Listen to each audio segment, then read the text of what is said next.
예, 안녕하세요. 이변을 잇따의 이동현 변호사입니다. 예, 오늘은 학폭 사실을 SNS 등에 알리면 학폭에 해당하는지에 대해서 한번 알아보도록 하겠습니다.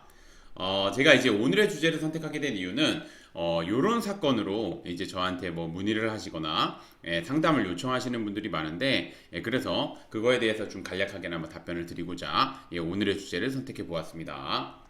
우선 들어가기 앞서 학교폭력의 개념을 보게 되면 학교폭력은 학교 내외에서 학생을 대상으로 발생한 상해, 폭행, 감금, 협박, 약취유인, 명예훼손, 모욕, 공갈, 강요, 강제적 심부름 및 성폭력, 따돌림, 사이버 따돌림, 정보통신망을 이용한 음란 폭력 정보 등에 의하여 피해 학생에게 신체, 정신 또는 재산상 피해를 수반하는 행위를 말합니다.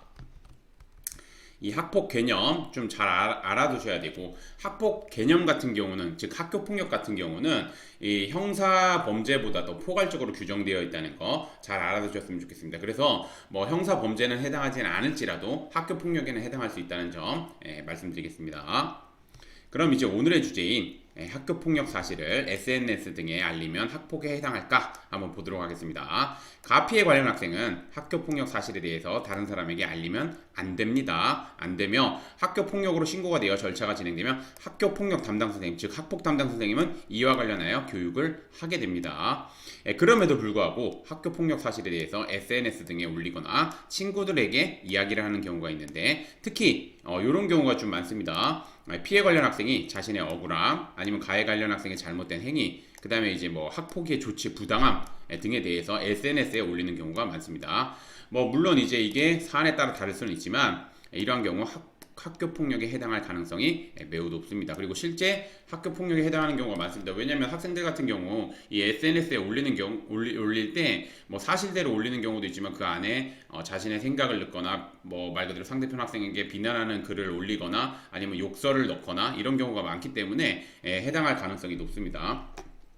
앞서 언급한 바와 같이 학교 폭력은 명예훼손, 모욕 등으로 상대편 학생, 즉 학생에게 신체, 정신 또는 재산상 피해를 수반하는 행위를 의미하므로 학교 폭력 사실을 알리는 행위는 명예훼손, 모욕 등에 해당할 수 있으며 그 다음에 비밀을 유지해야 되는 의무를 위반한 것이기 때문입니다. 즉 학교 폭력에 대해서는 이제 비밀을 유지해야 되는데 이 의무를 위반한 것이기 때문에 학교 폭력에 해당할 여지가 굉장히 높습니다. 따라서 학교 폭력 사실을 SNS 등에 알리면 안 되며 오히려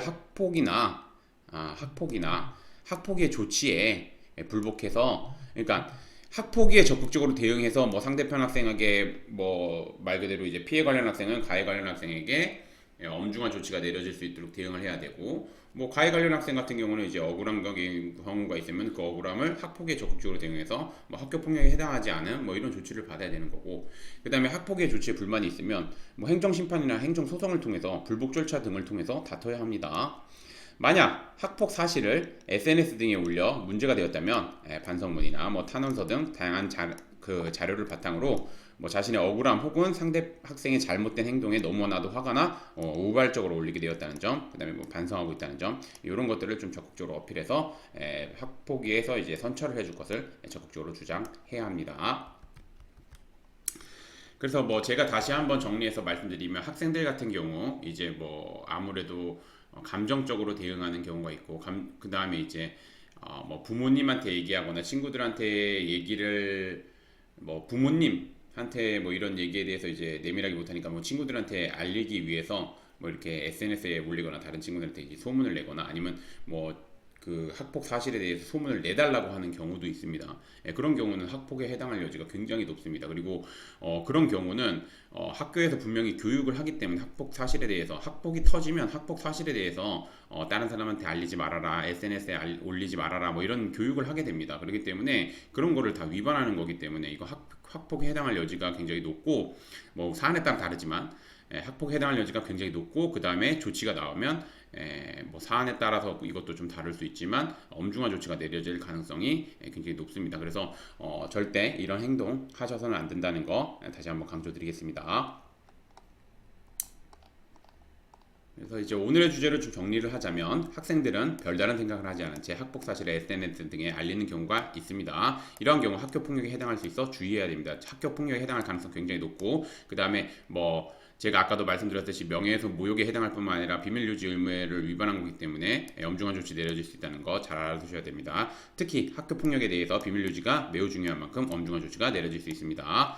그래서 이런 사안으로 이제 학교폭력에 즉 학폭위에 회부가 된 경우에는 섣불리 혼자서 대응하는 것보다는 아무래도 이제 뭐 관련된 자료나 그 다음에 이제 뭐 그게 올린 게 명예훼손이나 모욕에 해당할 수도 있고 해당하지 않을 수도 있고 그렇기 때문에 우선은 그런 거를 이제 법리적으로 좀 검토를 해봐야 되는 부분도 있고 만약에 뭐 명예훼손이나 모욕에 해당한다고 하면 그와 관련되는 뭐 자료들을 좀 준비해서 선처를 부탁을 해야 되는 부분이기 때문에 그런 거를 이제 전반적으로 다 혼자서 판단하고 대응하기에는 좀 어려움이 있을 수 있습니다. 그래서 이런 경우 학교 폭력 전문 변호사님의 도움을 좀 받으면 아무래도 사건을 진행하는데 좀 더 유리할 수 있습니다. 그리고 변호사님의 도움을 받을 때 제가 말씀드리지만 우선 첫 번째로는 대한변협에서 학교 폭력 전문 변호사로 인정하고 있는지 그리고 두 번째로는 학폭위 즉 현재 지금 학폭위 위원으로 활동하고 있는지 이 두 가지 요건 충족하시는 변호사님의 도움을 받아서 사건을 진행하는 것이 아무래도 유리할 것으로 판단됩니다. 오늘의 주제는 여기까지 마치겠고 저는 이변의 이다의 이동현 변호사였습니다. 감사합니다.